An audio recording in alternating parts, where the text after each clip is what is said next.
Hey everybody, Dr. Dan here, and this is chapter 20, and it is week 8 in History 1060. So we're going to talk about what's going on in Latin America and North America. Last week we covered modernization in the European state, and we talked a lot about nationalism and these ideas of ethnicities and common languages coming together to form these nationalist groups. This week we're going to go to the other side of the earth, to the Western Hemisphere, and we're going to talk about what's going on in the West. So more specifically, we're going to talk about what's going on in Latin America. So consider Central America and South America as Latin America in this instance. And then we're going to talk about United States and Canada, and also the Western shifts in society that come with modernization and industrialization. And it's not a long chapter. We do have an essay this week, and there's going to be 2 aspects. And let me actually get to those first, and we can think about them as we're going through the readings. So one of the things we're going to read about in this period of modernity or modernization, if you will, in this time period is like late 1800s, early 1900s, right in there. In Western society, there is a movement for education reform, if you will. In the 1800s, in Western societies, there were no public schools, and really only the rich would get an education, or sometimes education would be provided through the church. But that lended itself to some issues because of church influence, and we'll talk about that. But as we go through the reading, as we talk about the reading notes, one of the essay questions is to explain 3 motives for mass education. So be listening for that as you're going through the lecture, the reading notes, and also, more importantly, the reading itself, because that's where you're going to have to get this information. So again, explain 3 motives for the rise in mass education. And then the other thing that's striking as you go through this chapter is the parallels between these societies and these countries, and consider Latin America, so South America, North America, Canada, and Mexico specifically. As you read through, I hope that you notice in 3 different instances there are these huge wealth gaps. And by that I mean anytime you read something about great land-holding estates in Mexico, or the wealth gap in the U.S., where during the Gilded Age, I think 9 or 10% of the Americans held 71% of the wealth in the country, about the same as it is now, actually.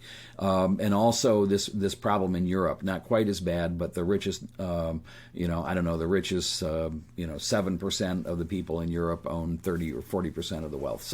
So pay attention to that, because that's the second aspect of the essay, is to identify 3 examples of wealth gaps.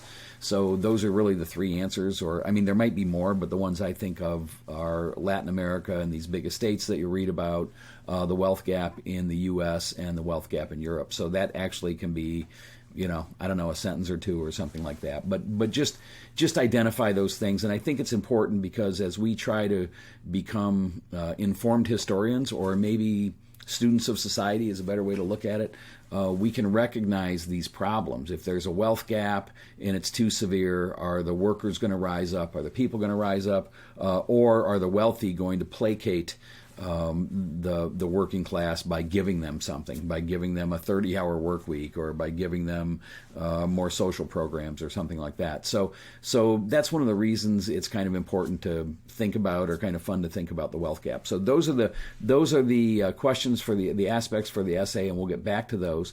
But as we just quickly go through the chapter, the opening of the chapter talks about Latin America, and for us, assuming many of us in this class are Americans, or even if we're not Americans, unless we're from Latin America, in my experience, we tend to forget about Latin America in history, and we don't think about Mexican Revolution and revolutions in South America as much, just because we're not exposed to that education generally. So it's really an interesting read to go through this, and you'll read a lot about Mexico, and you'll certainly read a lot about South America and liberation from Spain and from Portugal.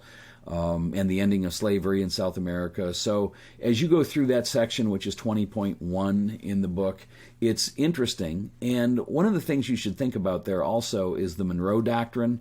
I used to really quiz people on the Monroe Doctrine, but people thought it was stupid, so I quit doing it.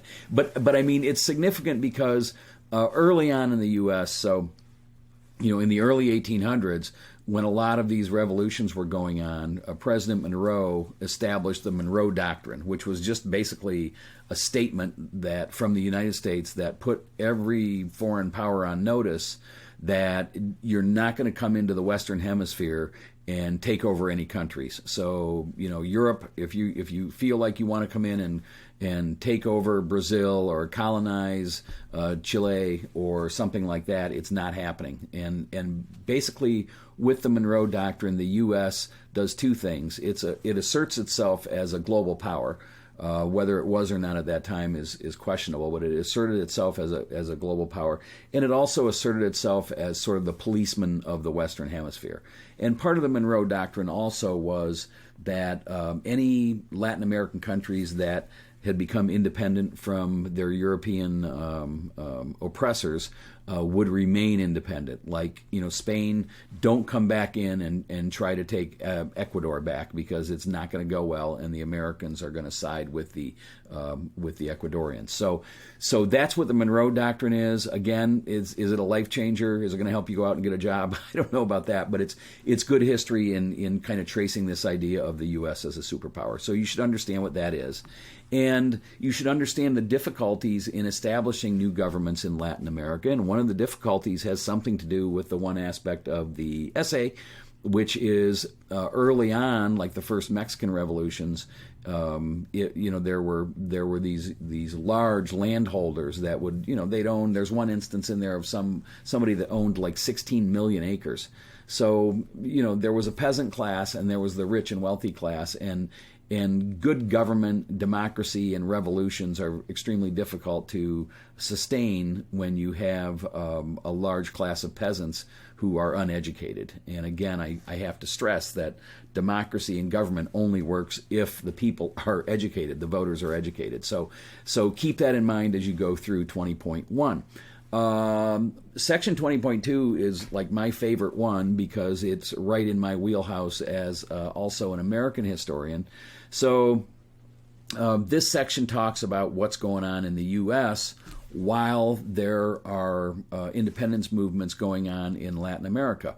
Well, the U.S. becomes the U.S., the United States, in 1789 after the American Revolution and after the Constitution gets ratified. So the Constitution in the U.S. gets ratified in 1789, and the U.S. is like a real country, and we're trying to work out the government structure, trying to work out the three branches, trying to deal with all of the problems with Native Americans and slavery and women, and this idea that we won the revolution promising this ideology of all men are created equal, but obviously for Native Americans, people of color, African American slaves and women, that wasn't the case. So even though the U.S. is established as an entity, if you will, there's still a lot of internal issues going on in the U.S., and it really,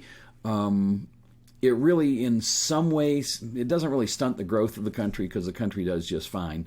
But there is a distinct issue in government, and it really comes down to states' rights versus the federal government, and more specifically, the issue of slavery. So that's what's going on in the U.S., and I think most of you know your U.S. history, but you might not. So we're established as a country in 1789 with the ratification of the Constitution, and with the ratification of the Constitution, the issue of slavery isn't resolved, and most of you probably know that. And there are all sorts of laws made that really support slavery, like the Fugitive Slave Law and the 3/5 clause or the 3/5 Act that doesn't count slaves as a whole person when it comes to the vote count. Of course, they can't vote anyway, and so there's a lot of transitional stuff going on in the U.S. And of course, after Abraham Lincoln is elected to the presidency in 1860. Then the South says, oh boy, this is not going to go well for us, because they know that Lincoln is anti-states' rights, if you will. And so the Civil War starts, Lincoln gets elected president in 1860, and then early in 1861, South Carolina secedes from the Union. And the way they do that is they say, hey, you know what, we ratified the Constitution back in 1789, but now in 1861, we're going to pull back our ratification. So by doing that, we don't have anything to do with the Constitution, and we don't have anything to do with the United States. And 5 or 6 other states do it right away. So now you have the Confederate United States, and you have this terrible, bloody Civil War, one of the first really industrial wars, which kills 5 out of every 15 men in the country at that time. It's an amazingly high number. But the bottom line is, when the Civil War ends, the nation really starts to come together as an industrial powerhouse. So during that time, after 1865, between 1865 and 1900, the U.S. grows as this industrial empire. That's what we call the Gilded Age. Corporate abuse happens. When we talk about that wealth gap again, you'll be reading about the wealth gap right in that period of time where, the rich capitalists get richer and the working class pays the price. You'll read about the formation of labor unions.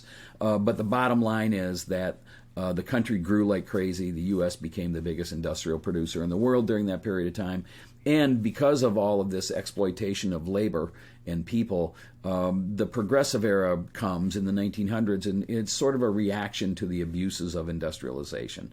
And so as we read through notions of mass society and how modernization changes things with education reform and with safety reform and urban reform, because these urban areas, urbanization, really, there's terrible, deplorable conditions in all industrial urban areas as immigrants come in to take jobs. And so, reform starts to happen. And so in some sense, this chapter isn't entirely tragic, because yes, there is a huge wealth gap, and there's a lot of working class people and peasants in Latin America that have no life whatsoever, but because of the rise of what they call mass society in the chapter, there's a lot of changes there that actually do benefit the lower classes, and we'll talk about maybe public school a little bit more. So there's some things there, and also one of the other things, in the U.S., in Latin America, and in other areas in the Western world, the people have a greater voice. More and more in this period of time, you no longer have to own land to vote like you had to before. So now all of a sudden, common folks can play a role in politics, and it's a very slow change, but you do see changes in the rise of these movements such as the progressive movement in the U.S. So that's kind of what's happening. The one problem I have with this chapter, and I'm getting into section 20.3 right now, which is called the emergence of mass society, and I'll just kind of blend the rest of these together.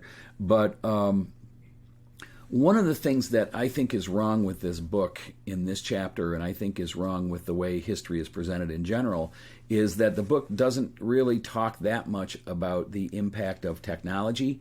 And a lot of historians don't, because there's this weird, I don't know what it is, there's this weird notion amongst historians that we can't give technology too much credit for changing society. It's called technological determinism, and most historians don't believe in it. I totally believe in it. I think that technology has a huge change in notions of what they call mass society and notions of nationalism. And, by technology, just stuff like as simple as the printing press, which I know I talked about in length a few lectures ago.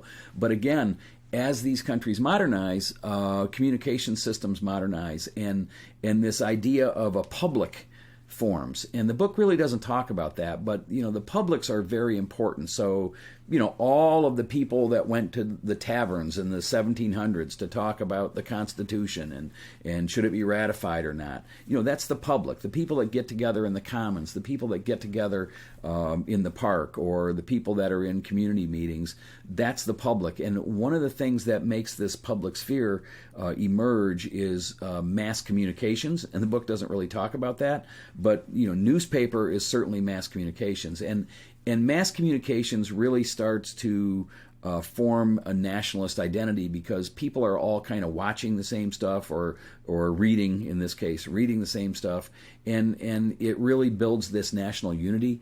And the book doesn't talk about that, and I'm kind of surprised. But the book does talk about the emergence of mass society, and talks about Western powers and Western ideas and Western thoughts. And the irony of mass society, especially in societies that have been colonized, is as people learn about democracy and they learn about natural rights, they tend to rise up, against the government. So this is always happening. Ideas are dangerous, and certainly mass society. One part of it was the transmission of Enlightenment ideas and new ideas.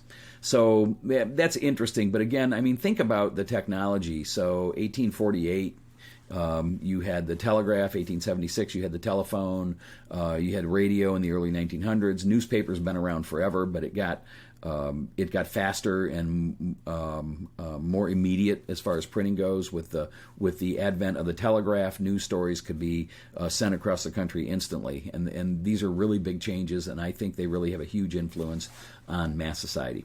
So there's that part, and then the last two sections of this book. One of them is romanticism and realism in the Western world, and I'm not a big art historian. It doesn't always interest me, but one of the things that's kind of cool in these last two sections, 20.4 and 20.5, the author talks about romanticism, and it's really romanticism is a movement in the arts, but it's also a movement in literature and ways of thinking. And romantics really stressed the importance of emotions and feelings as sort of legitimate ways of thinking about things, as opposed to just pure science and pure reason.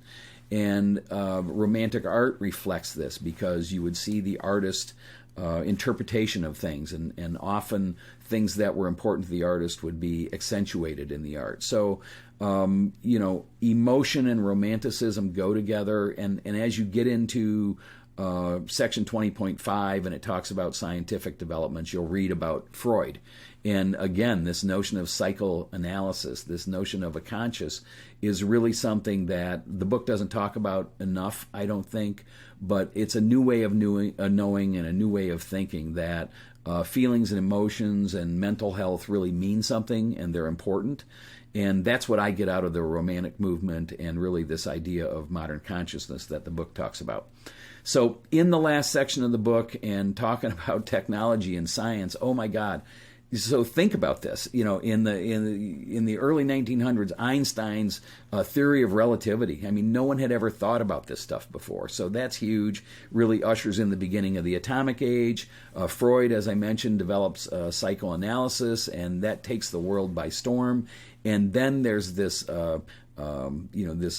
this rise in something called social Darwinism, because prior to the 1900s, in the middle 1800s, Charles Darwin sails around the world. He writes his grand theory of evolution, and now this theory of evolution provides a new framework for people to think about race and racism and cultures. And so you'll read a little bit about social Darwinism, and one of the things I think about there is when good theories go bad. Now Darwinism gets weaponized in the early 1900s, and even by the progressives in the United States, and they start to think about how cultures advance, and really sort of enhances endemic racism and endemic white superiority as they apply the principles of Darwin's theory and evolutionary development to races. So read about that a little bit. The other stuff that's going on right at the end of this chapter is a rise in anti-Semitism. So that's, anti-Jewish feelings, but there's also a rise in a Zionist movement in Europe, and we'll read all about that in the next couple of chapters, so we don't have to worry about that. And then also, lastly, since we were talking about the arts, think of Pablo Picasso during this period of time. So again, this idea of completely different, complete paradigm shifts in the arts, in ways of looking at mental health, in ways of looking at physics, a lot of changes and a lot of modernity going on at this period of time. So that's it for this week. Again, in section 20-3- or 20-3D, There's some ideas there about the 3 motives for mass education, which is one of the easy essay questions. And then when you're identifying wealth gaps, which is the second aspect of the essay, you'll probably want to look in 20-3B, 20-2B, and 20-1B for hints on how to handle that question. So that's it for this week. I think I'm pretty caught up on grading for now. If you have any questions, let me know. Stay safe, have a good week, and I'll see you again next week. Take care now. Bye-bye.